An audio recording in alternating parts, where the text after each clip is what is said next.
Hi hello നമസ്കാരം. പുതിയൊരു വീഡിയോയിലേക്ക് സ്വാഗതം. ഞാനിന്ന് വന്നിട്ടുള്ളത് പിഗ്മെൻറ്റേഷൻ മാറ്റാനായിട്ടുള്ള നല്ലൊരു ഫേഷ്യലുമായിട്ടാണ്. അപ്പോൾ ഇത് വീട്ടിൽ തന്നെയുള്ള ഇൻഗ്രീഡിയൻസ് മാത്രമേ ഉള്ളൂ. നമുക്ക് ഈ ഒരു ഫേഷ്യൽ ഒരു ആഴ്ചയിൽ 2 ദിവസം ചെയ്യുകയാണെങ്കിൽ തീർച്ചയായും പിഗ്മെൻറ്റേഷന് നല്ല വ്യത്യാസം ഉണ്ടാകും. അപ്പോൾ ഇതിൻ്റെ ആദ്യത്തെ സ്റ്റെപ്പാണ്. ആദ്യം എടുത്തിട്ടുള്ളത് പാലാണ്. ഒരുപാടൊന്നും വേണ്ട, പക്ഷേ പച്ച പാലെടുക്കണം, അതായത് തിളപ്പിക്കാത്ത പാല്. 1 ടീസ്പൂൺ അളവിലുള്ള പാലെടുക്കാം. അതിനകത്തേക്ക് ചേർത്ത് കൊടുക്കുന്ന ഹണിയാണ്, നമ്മുടെ തേൻ. ഇത് രണ്ടും കൂടി നന്നായിട്ട് മിക്സ് ചെയ്യുക. ഇത് രണ്ടും സ്കിന്നിന് നല്ലൊരു ഫുഡ് തന്നെയാണെന്ന് പറയാം. ആദ്യം നമ്മളെ മുഖം ഫേസ് വാഷ് ഉപയോഗിച്ച് ഒന്ന് കഴുകിയതിന് ശേഷമാണ് ഇത് തയ്യാറാക്കേണ്ടുന്നത്.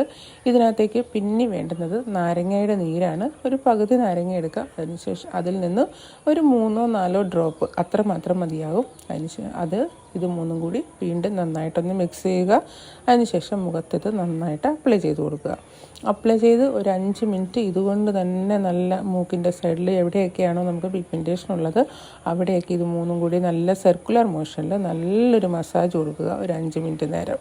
അതിനുശേഷം ഇതിനെ നനഞ്ഞ ടവൽ കൊണ്ടോ അല്ലെങ്കിൽ നോർമൽ വെള്ളം കൊണ്ട് കഴുകിയും മാറ്റാവുന്നതാണ്. അങ്ങനെ ചെയ്തതിന് ശേഷം നമ്മൾ അടുത്തതാണ് നെക്സ്റ്റ് സ്റ്റെപ്പ് സ്ക്രബിംഗ് ആണ്. സ്ക്രബ് ചെയ്യാനായിട്ട് ഞാനിവിടെ എടുക്കുന്നത് അരിപ്പൊടിയാണ്. നമ്മൾ സാധാരണ ഞാനിവിടെ എടുത്തിട്ടുള്ളത് ഇടിയപ്പത്തിനും ഒക്കെ എടുക്കുന്ന അരിപ്പൊടി തന്നെയാണ്.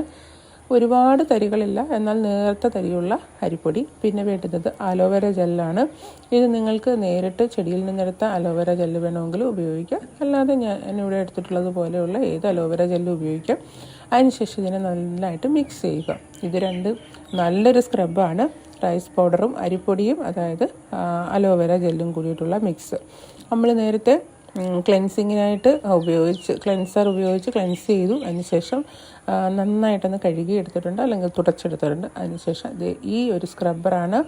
സ്ക്രബ് ചെയ്യേണ്ടത് എല്ലാവർക്കും അറിയാമല്ലോ. താഴെ നിന്ന് മുകളിലേക്ക് സ്ക്രബ് ചെയ്യുക. പിഗ്മെൻറ്റേഷനുള്ള ഭാഗത്ത് കുറച്ചധികം നേരം സ്ക്രബ് ചെയ്യുക.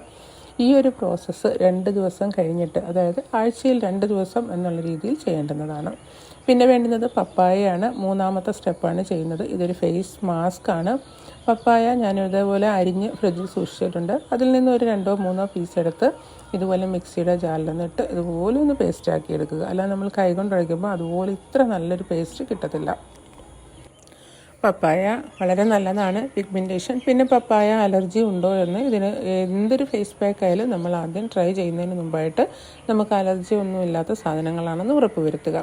ഇനി പപ്പായയിലേക്ക് ചേർത്ത് കൊടുക്കാനുള്ളത് ലിക്കറൈസ് പൗഡർ, അതായത് മുള്ളത്തി പൗഡർ എന്ന് പറയുന്ന ഒരു സാധനമാണ്. ഇരട്ടി മധുരത്തിൻ്റെ പൊടി. നമ്മൾ ഒരുപാട് ഫേസ് പാക്കുകൾ ഉപയോഗിക്കുന്ന സാധനമാണ്.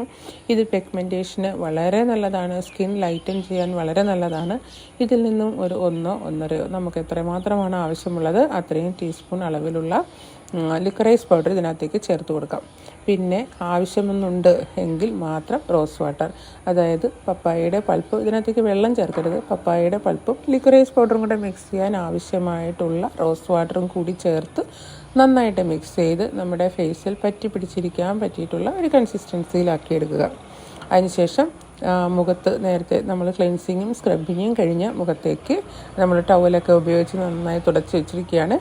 ഇതിലേക്ക് നന്നായിട്ട് മാസ്ക് അപ്ലൈ ചെയ്യുക. മാസ്ക് അപ്ലൈ ചെയ്താൽ ഒരു 15-20 മിനിറ്റ് വരെ മാസ്ക് ഒന്ന് ഉണങ്ങാൻ അനുവദിക്കുക. അതിനുശേഷം നോർമൽ വെള്ളത്തിൽ കഴുകി കളയുക. ഏതൊരു ഫേസ് പാക്ക് ആയിട്ടിലും നമ്മൾ ഇട്ട് കഴുകി കളഞ്ഞാൽ ഉടനെ തന്നെ റോസ് വാട്ടർ അപ്ലൈ ചെയ്യുക. അതിനുശേഷം മോയ്സ്ചറൈസറും ചെയ്യാവുന്നതാണ്. അപ്പോൾ ഇത് 3ഉമാണ് ഇന്ന് നമ്മൾ തയ്യാറാക്കിയിട്ടുള്ളത്. അപ്പോൾ വീഡിയോ എല്ലാവർക്കും ഇഷ്ടപ്പെട്ടെന്ന് വിചാരിക്കുന്നു. കറക്റ്റായിട്ട് ആഴ്ചയിൽ 2 ദിവസം ഇതൊന്ന് ഫോളോ ചെയ്ത് നോക്കുക. അപ്പം വീഡിയോ ഇഷ്ടപ്പെട്ടെങ്കിൽ ലൈക്ക് ചെയ്യാൻ വിട്ടുപോകരുത്. ഇതുവരെയും ചാനൽ സബ്സ്ക്രൈബ് ചെയ്യാതെ കണ്ടുകൊണ്ടിരിക്കുന്ന കൂട്ടുകാർ പ്ലീസ് ചാനലൊന്ന് സബ്സ്ക്രൈബ് ചെയ്ത് സഹായിക്കുക. അടുത്തൊരു വീഡിയോ ആയിട്ട് ഉടനെ തന്നെ കാണാം. Thank you for watching.